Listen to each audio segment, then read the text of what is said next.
Let's make simple creamy strawberry pudding.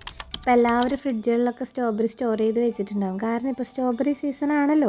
അപ്പോൾ നമുക്കിന്നൊരു pudding ഉണ്ടാക്കാം. അതെ, അപ്പോൾ നമുക്കിന്നൊരു സിമ്പിളായിട്ടൊരു പുഡിംഗ് ഉണ്ടാക്കി നോക്കാം.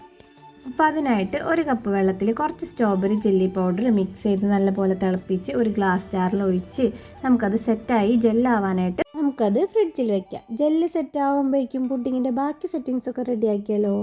ഒരു പാനിൽ സ്ട്രോബെറീസ് കട്ട് ചെയ്തതും ഷുഗറും കൂടി ആഡാക്കി നമുക്ക് വേവിച്ചെടുക്കാം. ഇതുപോലെ നല്ലപോലെ സെറ്റായി കഴിഞ്ഞാൽ നമുക്ക് ഫ്ലെയിം ഓഫാക്കി അത് ചൂടാറാനായിട്ട് വയ്ക്കാം.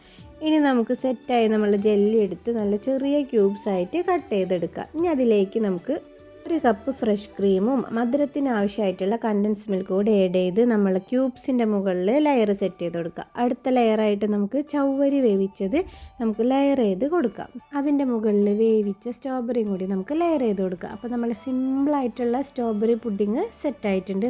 നല്ലപോലെ ഫ്രിഡ്ജിൽ വെച്ച് തണുപ്പിച്ച് കഴിക്കാനായിട്ടാണ് ഇത് അടിപൊളി. അതിൻ്റെ മുകളിൽ ഒരു ഭംഗി കുറച്ച് ജെല്ലി ക്യൂബ്സും കൂടി വേണമെങ്കിൽ നമുക്ക് ആഡ് ചെയ്ത് കൊടുക്കാം.